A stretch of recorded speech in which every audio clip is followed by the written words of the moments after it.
Today we are going to talk to Carl from Carefoot PLC, who is going to give us an update about the expansion. Welcome, Carl.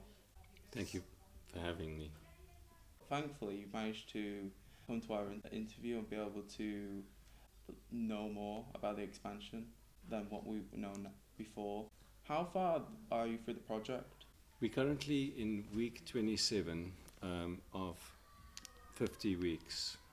50 weeks? Well, you're only a bit past halfway. That's correct. Will you finish the expansion on time? We had a bit of delays with weather. For instance, we couldn't pour the concrete and we couldn't build because it was too cold with the brickwork. We're currently in 10 days delay and doing our best to make up on lost time.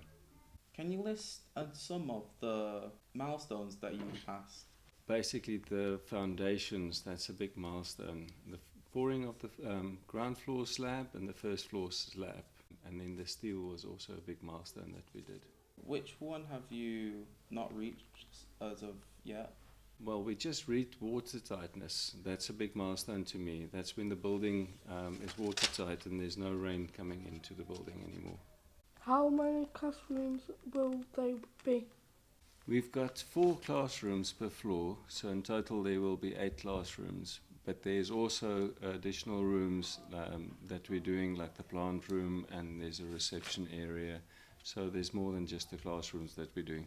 Wow, a plant room? There's going to be a lot of plants in there, I hope.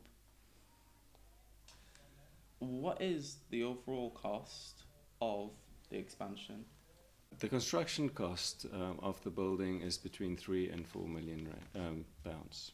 Wow, that's a lot of money. Imagine how much V-Bucks you could get. What type of big plant is used on site?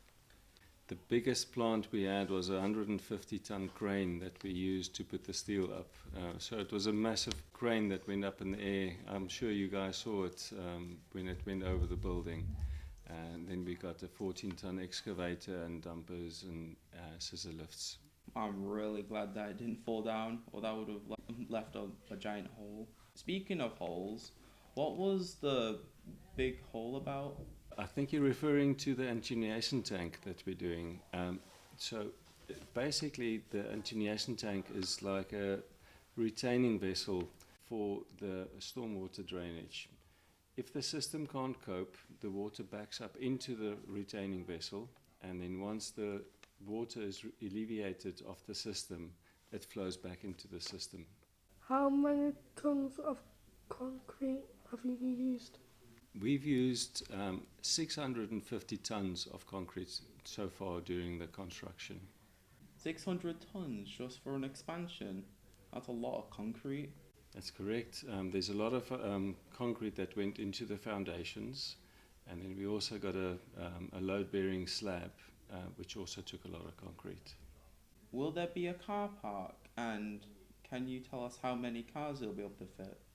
Yes, there will be a car park, and there will be 30 cars that will be able to park to the front of the new expansion.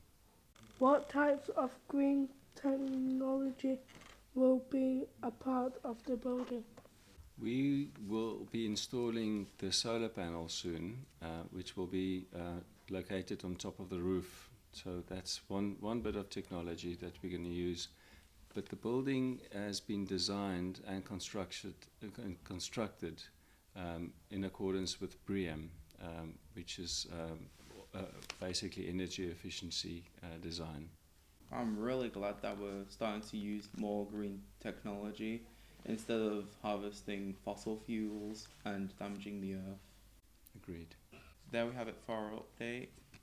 Thank you for answering our questions, Carl. Thank you very much for having me, and it's always nice meeting you guys. There we have it for the update. Thank you for watching.